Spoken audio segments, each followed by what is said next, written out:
Riveting content. Empowering your life. Welcome to the Sphere. This episode is sponsored by Women in Linux Summit 2017. Join our online conference with live instructors and speakers as they provide real-world interactive tech training in a collaborative environment on Saturday, August 19th, 2017. Visit womeninlinux.com for tickets. Use code WILTSN for a 10% discount. The Sphere Network. Looking to advertise? Join the Sphere's vast demographic reach of thousands of people all over the world. Send an email today at advertise@thesphere.tv or call us at area code 832-772-7789. Elite Dental Wellness. At Elite Dental Wellness, Dr. Ashandra Baptiste understands that one of the biggest obstacles is dental fear. The vision at Elite Dental Wellness is to ensure every patient is treated with respect, ultimate care, patience, and love. Call us today to make an appointment at area code 713-789-8680.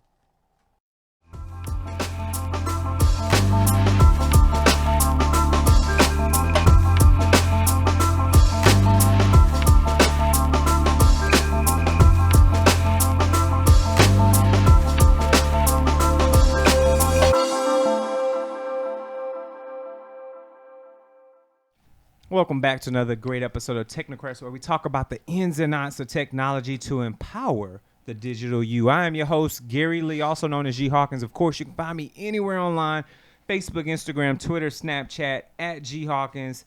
That's G Hawkins with a Z. And my main man, Jay, is in the house. Jay, what's up, my brother? You good? Oh, man, I feel wonderful, man, today. I've just, we were talking about a little earlier how today was a very productive day, and had a chance to just be able to get some purposeful things done for myself personally. And I'm happy to be in the house and be in the studio as we talk about Technocrats and some of the wonderful things that's trending this week. But how's your week been so far, bro? Man, week's been good. I can't complain. Just trying to stay dry. You know, this weather's crazy. Things be happening, man. Yeah. And technology keeps breaking, and we had to slide in and fix some stuff. But that's just Right. what the game is. So how was the Kendrick Lamar concert this past The week? Kendrick Lamar concert was great. We're gonna talk about it on Boom Bap in a little bit, but it was great, Okay. man. Great. B plus though. B plus. B plus. B plus. You see how I gassed it? Yeah. I gassed it like it was real, and then I was like, yeah, let me pull it back.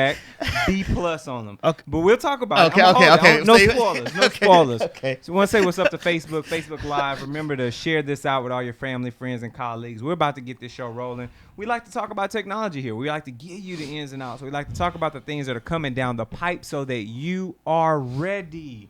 That's the name of the game. You gotta get ready to be ready. You gotta stay ready. So let's just dive right in, if you don't mind, Jay. Yeah. You ready to knock this out, let's man? get into it. So first and Get into foremost, it. we had a question from one of our viewers, and the questions was that Elon Musk had said something about a government needing to pay attention to AI before it takes over the world. Could you please discuss this on one of the episodes? Because it's a government and a technology issue at the same time. So there was a meeting, and this is over at the NPR website for those that want to check it out. And of course, we're gonna put this up on our screen so you can see it. But there was a conversation that Elon Musk was having with someone, and Elon Musk, for those that don't know, is the CEO of SpaceX as well as CEO of Tesla. And he was having a conversation with governors and talking about the risks of artificial intelligence. For those who don't understand, artificial intelligence is basically computer and machine learning, where it is teaching itself and it's continuing to get smarter and smarter and smarter. Now, obviously, Elon Musk has been a big proponent of saying, hey, you've got to be concerned about artificial intelligence and what it can do to society as a whole, because at the very base and core level, machines will be able to do things that humans simply cannot do. The way it can think, process, the actions that machines are going to take are going to be more efficient than humans. Everything better than humans. So at a lane, without us diving really deep into tech, we want to make sure that you all understand. And for the viewer that asked this particular question, the problem is that as AI continues to get smarter and smarter, at some point AI will realize that there is no need for humans. And obviously it sounds a bit cliche because you've heard it so many times in Terminator, since I'm wearing a Skynet shirt today, in regards to the question being asked. But we've seen this in all kind of movies about technology taking over. And the truth of the matter is that once technology values this planet higher than it values the species on this planet, i.e. humans, then it will obviously put itself in preservation mode. And we become the existential threat to this planet, which means that humans need to be taken away. That's just logic. So that's pretty much what Elon is talking about, which is why he has decided to push for open source AI. So not one company controls it, but it is open for everyone. And he wants governments to be proactive, not retroactive. Jay, let's dive in a bit deeper into this. How do you feel about AI in regards to governments? How do you feel about what Elon Musk has said? And what do you foresee the future of artificial intelligence? Well, I will say this, that I will be writing an article on this for Empower Magazine in a week to follow this episode. Plug. And I'm going to get a little more in depth. But there was a good question that our audience viewer raised and wanted us to elaborate on. I feel that the AI in government is definitely necessary, and I realize why Elon Musk was invited to this audience for the National Governors Association, because the governors are tasked with trying to collaborate and work on bringing innovation and solving a lot of the problems that's in their respective states. But we see with him being so well versed in different industries that impacts the things that need to be facilitated for the states, he will be consulted. Now, he mentioned about the AI, and they first was raising questions to him about what's going to be the future for jobs, or the machines going to take over. And like you alluded to, he had to tell them, hey, the last thing of least of your words should be if the machines are going to take our jobs, or we're going to be able to exist in the future. And that's the thing there that a lot of people make light of or think is just completely science fiction. And believe it or not, it is enough research to support and to show that things are becoming rapidly more intelligent. And as you explained it to us, define for us what AI is, AI has the ability to learn itself. And they're doing some things now to mimic the cognitive learning, and also to give it different types of program artificial emotion and decision making. So if that being the case, I can expect these things, like you say, to be able to decide not only we no longer need it, but also start making different decisions to override the person who programmed it. Yeah. And that, and could you imagine being, as a species, being overridden? We create something that devastates or destroys us. And as I mentioned, I know it sounds like science fiction for those that are listening right now, for those that are watching this. It sounds like this is something that's straight out of the movies. Well, kind of, because it is. Right. A lot of movies predict truths and patterns, because you can tell where society is headed. And as we talk about all the time, technology is exponential. So we can think, oh, this is 10, 20 years down the road. We'll obviously get on the front side of this. We've got artificial intelligence working now. Like it's happening today. When you get an advertisement for something that you were thinking about or talking about or made mention of, that did a search for, that's a very primitive form of artificial intelligence, knowing when to present you things. When you have these conversations in your groups of friends, and there are, how do I say this, Jay?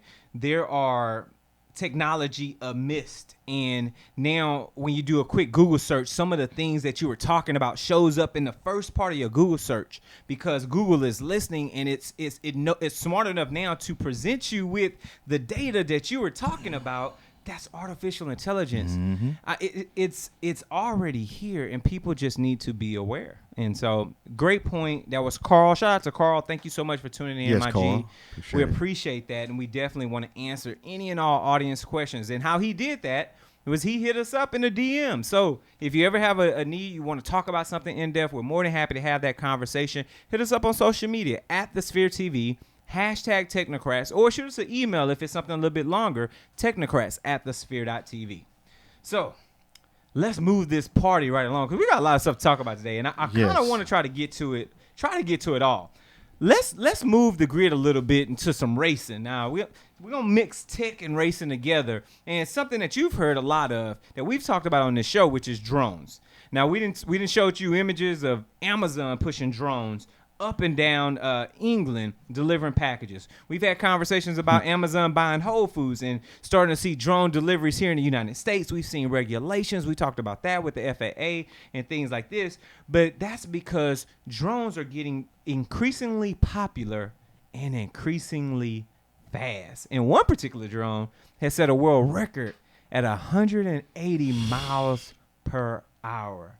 Jay, what's up with this, man? Let's talk about it. Yeah, so this was something that was performed, I think, over the past weekend, where they was having a drone racing league, and it's a league where different people different hobbies enthusiasts who love drones, who want to do custom builds to it and be very competitive with trying to have one of the fastest drones that's available. Also, you can do record for setting speeds. But another thing, too, they have different obstacles where it requires some type of agility and skill and forethought in your design with a drone to be able to navigate throughout like an obstacle course, you can say.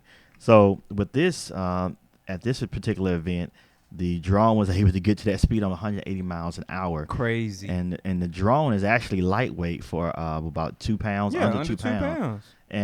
But what's going to come from this, I foresee. First of all, I will see what you think about this. What do you think is going to come from other people who realize and see that a drone is capable of going as fast? Do you foresee anything coming from this? So this is what I would say, man. I don't know what this necessarily means I'm not sure what this means from the perspective of the everyday citizen. Right. But what I will say is, obviously, drone racing will increase. Mm-hmm. The size of drones will increase. And you build stuff at a small scale, and then you pretty much just continue to exponentially grow it up. Right. So this scenario could move people to say, well, if we can get this smaller drone, if we can make a bigger one and put a human in it, how fast can a human go? Okay. And then now you've got human drones, not just, you ain't just flying a drone as from a racing perspective, you're literally in the drone. Okay, which what I was. To personal transportation. I mean, the whole that's gamut. what. Okay, you hit it. You hit it because what I'm foreseeing with this, I wouldn't be surprised if Boeing and I can't think of another company right now, like Lockheed Martin, say, you know what?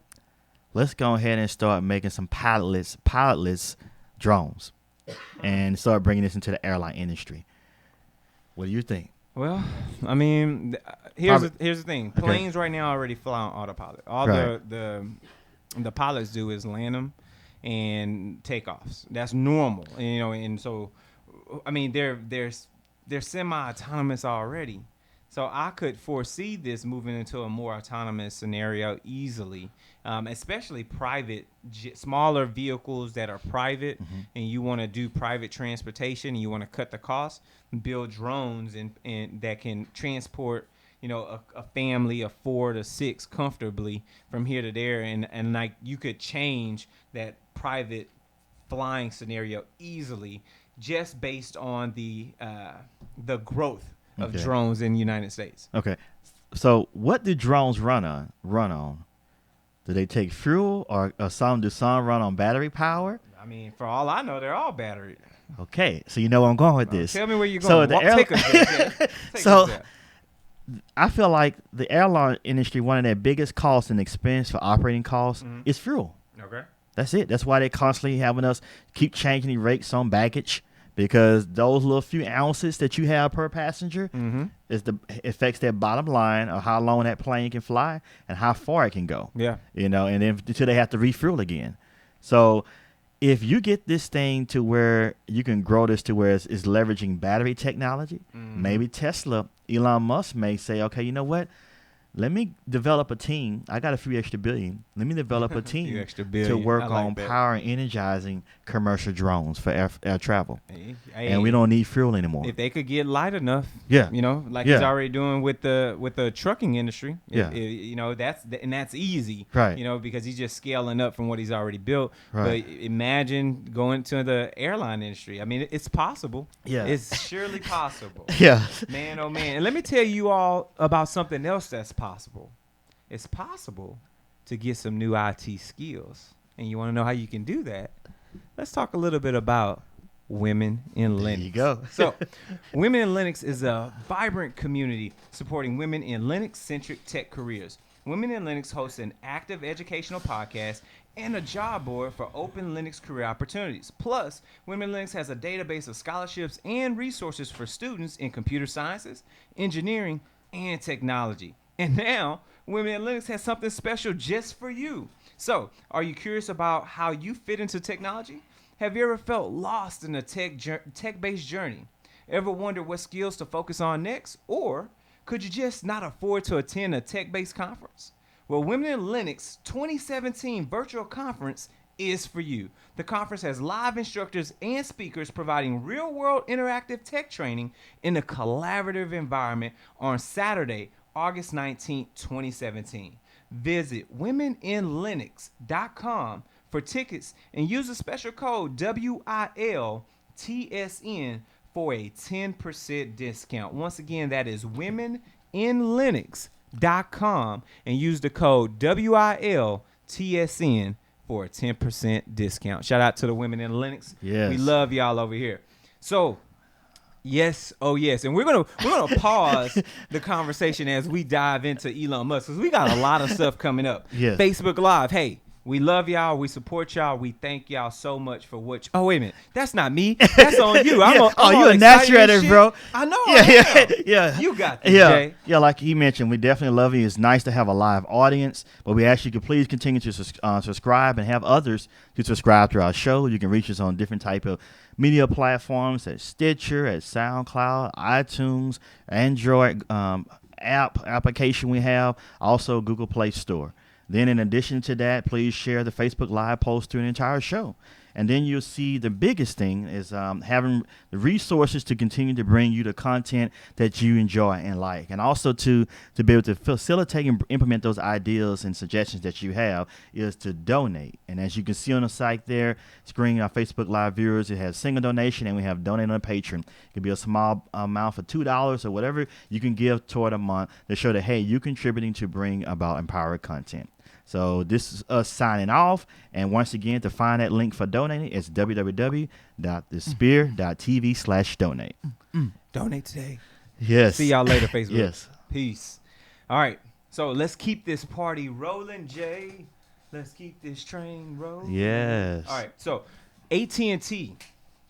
Let's talk about these money grabbing. Some of them are guns. AT&T says their new platform is finally going to bring something they've been missing all along, which other companies have already put out. And we've had a conversation because we've compared IPTV-based companies. And one of the biggest things that AT&T was missing from DirecTV Now, was a cloud DVR. And that's exactly what they say they're about to bring to the pipe.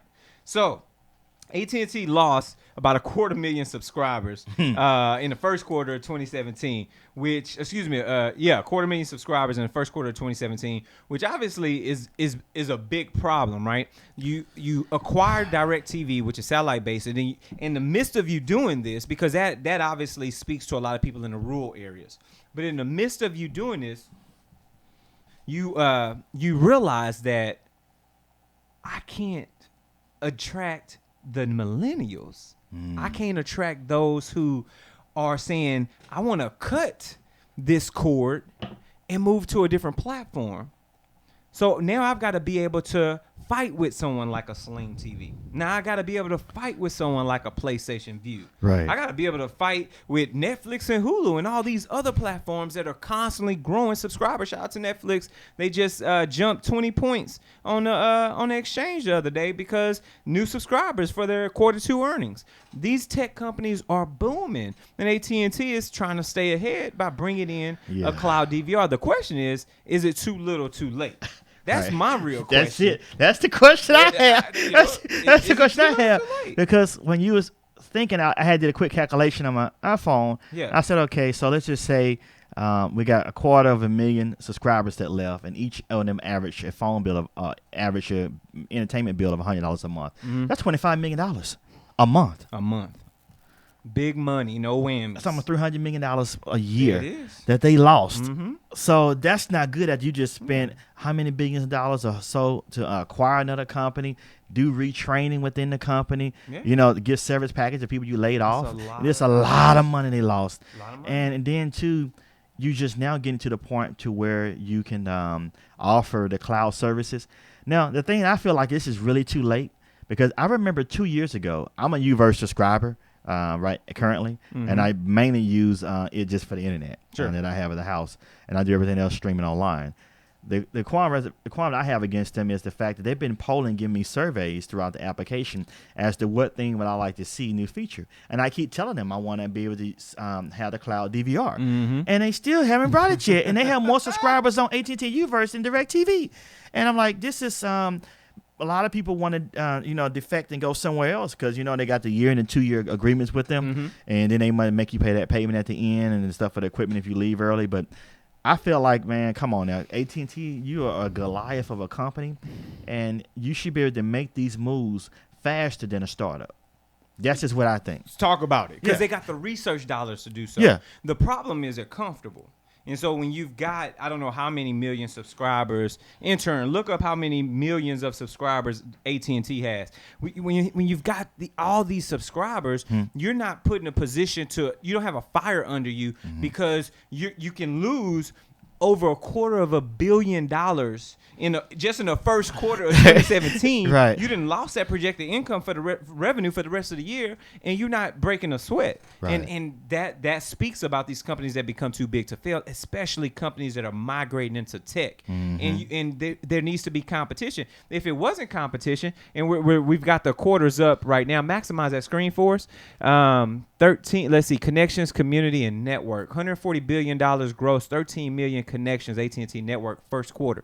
So you've got a lot of people on AT&T right now. I mean, a lot. There's a lot of different stats up here, but I say that to say this: I need the CloudDVR because that's going to put, not personally, because I'm not an AT&T subscriber for television. However, them adding features puts more pressure under Sling, Netflix, Hulu, PlayStation View. So I'm all about it. Plus, they're talking about bringing some additional things like being able to pause live TV, which they still can't do, but they're talking about bringing that next year, 2018, as if you ain't got 6 months in 2017 to bring the feature out. Right. They're talking about being able to download and go, which makes sense for people who are traveling. Right. And you get away from Wi-Fi, you want to still be able to watch your content. And that then competes with companies like iTunes and places like that who are notorious about downloading your stuff. Even Netflix now has a download option. Yes. So it's like, come on, AT&T, you gotta move, man. Right. This is technology. That is, we have a microwave attention span, and you can't keep dollars coming in if you're taking 6 months to a year to release features that other people have already. Right, and you already vetted or polled your surveyed your audience and your subscribers, and you still haven't made and implemented these changes yet. And like I say, 3 or 4 companies have came up already with these features and some. So to me, I feel like it's a little too late. But those who are locked in, you're gonna have some people who will never leave DirecTV, and they're excited about it. But I mean, as a UVerse subscriber, I feel like, man, this is ridiculous to take this long. And I just feel like this is another thing with AT&T, like you mentioned, rest on their laurels. Yeah. AT&T, do something. Someone hit up AT&T. CC us on it, or hit up AT&T, at us at the Sphere TV, #Technocrats. We want to continue this conversation with AT&T. Why can't you get these features out? This is the only question we want to know. Why can you not have these features out and ready for 2017? That's the biggest question that I have. So moving on and keeping this party going.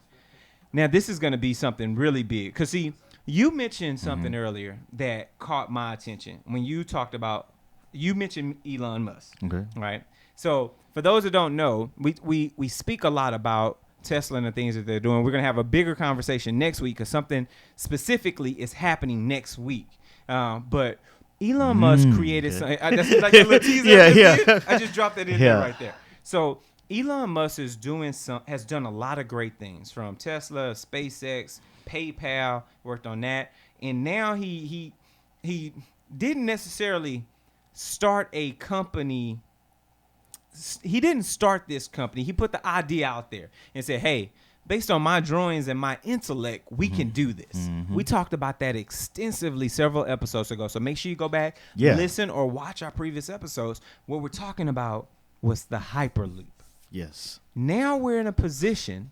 We're in a position to see this thing come to fruition.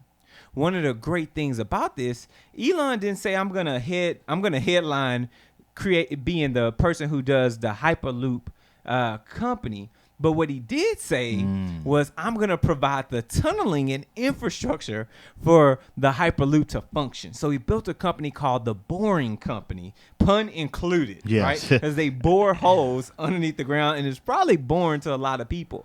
But guess what? They just had their first full-scale test of Hyperloop One, which means we are going towards the right directions to see this thing come to fruition. Jay, I know you're loving this, man. Yes, I know you're loving this. Yes. Talk about it for a little bit, man. Yeah, this was exciting news to see that they are making progress rapido, bro. I mean, this is superseding a lot of expectations, because we just talked about this within 3 months ago. When they were showing, we talked about the 2 different sites there in Dubai, and then how he already did from the office somewhere near in Fremont, California. And to see at the points now where they already got this thing and this system linked up to a network system, and they're getting to speeds of 78 miles an hour. Yep. And to see that it's some screenshots, we would probably show you later, of what the actual, another link, what the actual what they call it, the cargo thing. We're talking about the actual. What they call it, the pod? The pod. The pod. Yes, Yeah, we'll call it 28. It's supposed to be 28 feet in length, and I forgot how many people they plan on placing into that pod. But right now it's getting to 78 miles an hour plus.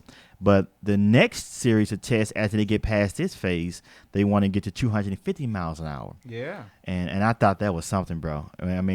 But did you think he's going to get anywhere near that theoretical speed of 750? Yeah. That's it right there. Yeah. As a matter of fact, for those that are watching, we have an image up of the pod itself, so you can get sweet, a good idea of what that's going to look like. Right. So I would say this. Heck yes. Now I think it's going to be able to go faster, if not twice as fast as that. They're just going to keep it dialed down to right around that because of us and how they go ahead. Okay. So I remember another excitement. episode you was telling us about how they're gonna have the human cargo, and they're gonna probably have like FedEx and UPS and other people on there. So you saying that speed may be reserved for that? Exactly. Okay. So you're gonna have super high speeds when they shipping stuff across countries. Humans will be at one speed, cargo it'll be at a different speed, because you don't have to worry about the force and all those other things that you have to be concerned about with humans. The same acceleration situation, stuff is is tied down properly. Accelerate, just go. Whereas humans, you have the gradual acceleration. We can't just take that, take those G forces. So I think this is great. I think this is awesome. 768 is around. That's the magic number for you all. 768. We're talking about for those that are in Houston right now. Houston to Dallas. That's a 3-hour drive roughly. It's about 225, 230 miles or so. So somewhere between 3 to 4 hour drive. We're talking about getting to and from. Well, being able to get there 30 minutes. 30 minutes and some change. Having a couple of stops along the way, probably Huntsville, a couple of other places, Madisonville, a couple of places along the way, Woodlands. But Houston to Dallas, downtown, in 30 minutes. We're talking about going there for lunch. Now, we're talking Houston to Dallas, but let's talk about something. Let's add a little flavor to this conversation. But before I do that, let's talk a little bit about the Sphere. So this portion of the show is actually sponsored by the Sphere. So are you starting your business or looking for a place to advertise? Do you have a need to reach out to thousands of people across the world to build your brand or sell your product? If so, get your product placement and advertising needs handled right here at the Sphere. We offer a wide variety of delivery platforms, including iTunes, SoundCloud, Google Play, YouTube, and Stitcher. Plus, we have a vast demographic reach within the United States as well as modern countries across the globe. Our enriched content and inspiring dialogue coupled with your strategic ad is surely to hit the mark. Call us today at area code 832-772-7789 or send us an email over to advertise@thesphere.tv. There it is. There it is. So boom, I'm back in it. Yes. What up, NYC? What up, Philly? What up, Baltimore? What up, DC? Baltimore, shout out to my Shout out to B More. Yeah. Supposedly, and Elon normally doesn't tell no tales. Yeah. According to a tweet a couple of hours ago, so if we had a breaking news bumper, we'd play that right now. Boop, boop, boop, boop, breaking news. Elon has received approval from the NYC government to build a Hyperloop from New York through Philly to Baltimore down to DC. He's saying from New York to DC, 29 minutes. Oh my goodness. 29 minutes to get to from city to city. I can't kid. believe it. You know how bad that City traffic to is in city. DC? Do you know how I know the traffic in DC is everywhere. horrendous. New York, Yes, I know. Do you know what? So hold on, man. I don't think people understand how big this is, Jay. I don't think people understand the magnitude of bringing something like this to a city like New York, which is arguably the most important city in the world. You bring this technology there, this goes everywhere across the world. Because once you get America at its core to buy in, Right. everybody else is sold. Right, that's true. And you're talking about these condensed areas where people either don't have cars because they're accustomed right now to taking the trains and the subways. Right, that's true. All you're doing is taking them from a slow subway to a faster subway. This is like the new express train. And we need to, intern, look up how long it takes to go from New York City to DC via car right now. You just do it on Google Maps, NYC to DC. We're going to get you those stats. But can you imagine what this is going to change? Not just for the average person who wants to commute, but businesses, real estate, being able to stay somewhere in the suburbs of Philly or DC and being able to work in any of these cities. Like, this changes everything, Jay. Everything. Oh my goodness, man! It's so much is twirling around in my So head right much, now. man. It's just because the first thing when I just heard that announcement, I'm trying to think where in the world, how they're going to perform this site surveying to know where to use to make these arteries, to map out these arteries and these linkages to go around such these congested cities, man. Yeah. You know, NYC is congested, DC is congested. Oh, yeah. But yet they can't the pipe, the path that it goes can't be too far from the main part of the city because that would take away the purpose of the Hyperloop. If it gets you to one destination fast, but yet you have to drive many miles to get back into the main part of the city. So how is this going to navigate through the main part of the city? That's going to have to be for the surveyors to do. Yeah. But so right now people are seeing 4 hours, Jay, from Washington to New York City, from DC. That's ideal time. 4 hours, ideal, no traffic. 8 o'clock. 4 hours. It's 8. It's almost 9 o'clock there now. So that's no traffic. No traffic. Exactly. So we're talking about, and what we're talking about, people, for those that are watching us right now, 30 minutes. You went from 4 hours. Oh my That's goodness. like Houston to Dallas. Yeah. You went from 4 hours to 30 minutes. It take me that long just to get to ITN from where I'm at, man. Exactly. You know. Exactly.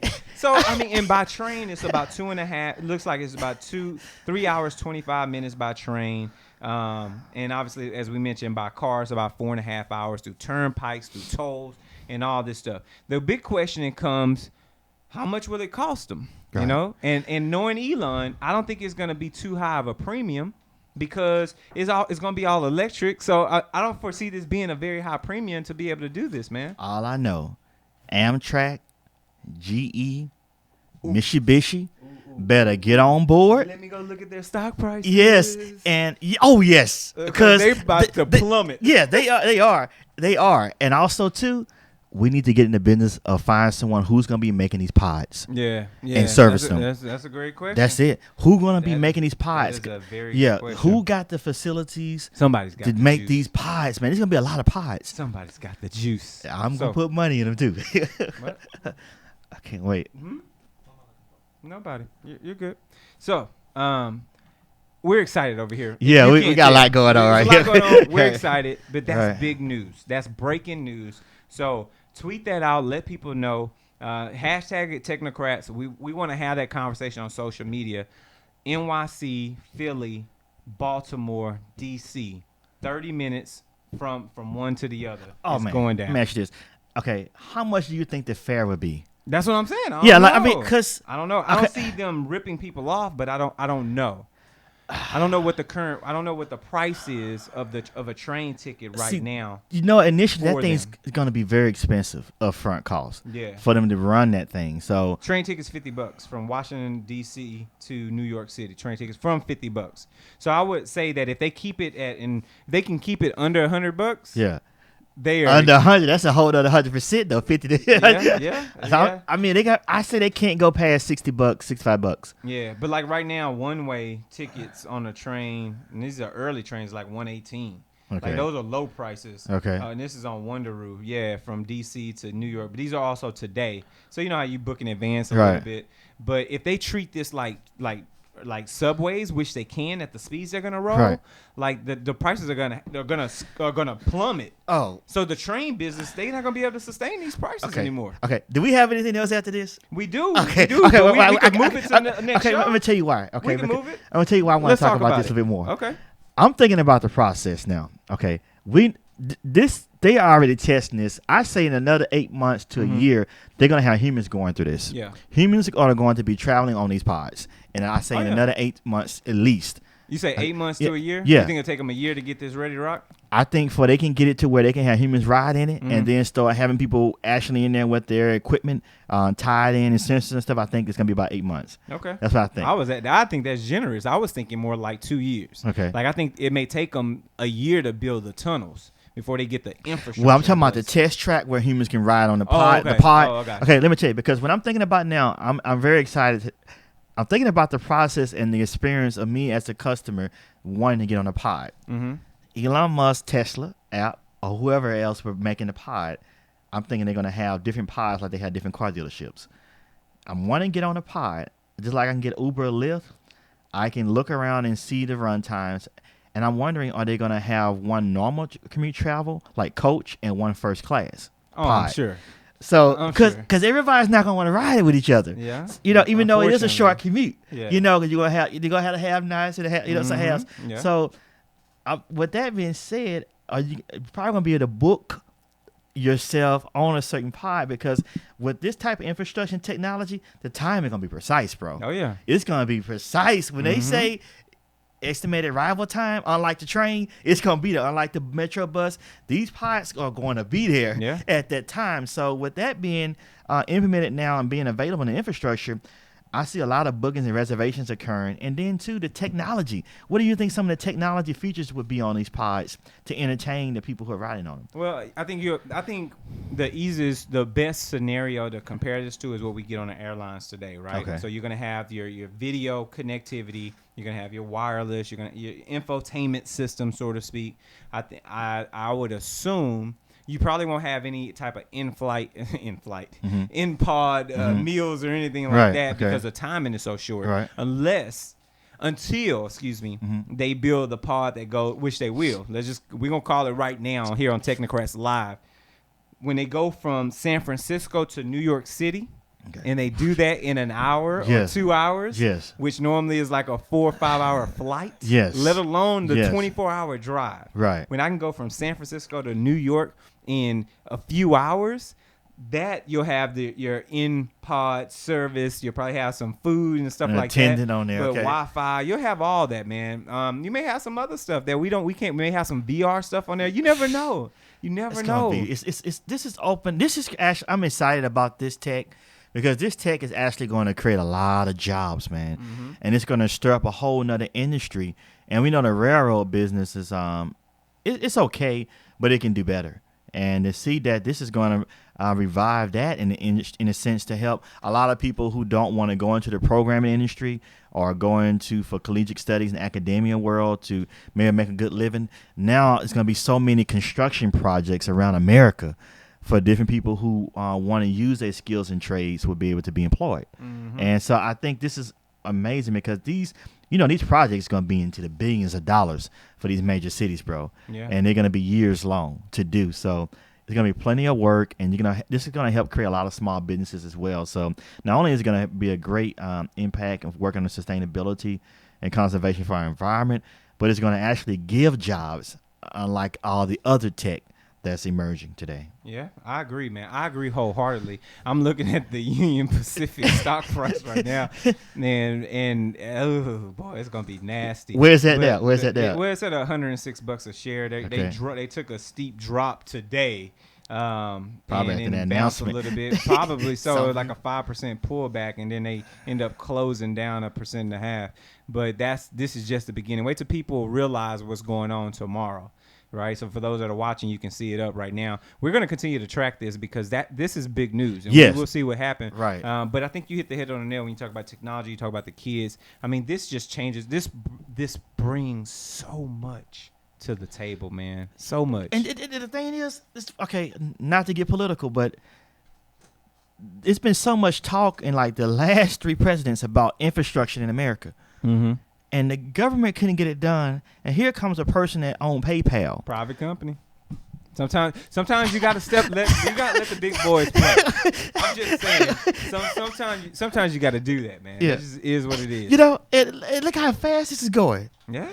No. Hey, if the regulations are right, if government signs off, things flow. Yeah. That's what it is, man. The money's right. The money is right. And now we have a service announcement from this portion of the show, which is sponsored by Elite Dental Wellness. At Elite Dental Wellness, our vision is to create a welcoming practice that will offer exceptional dental care and a lifetime of dental wellness.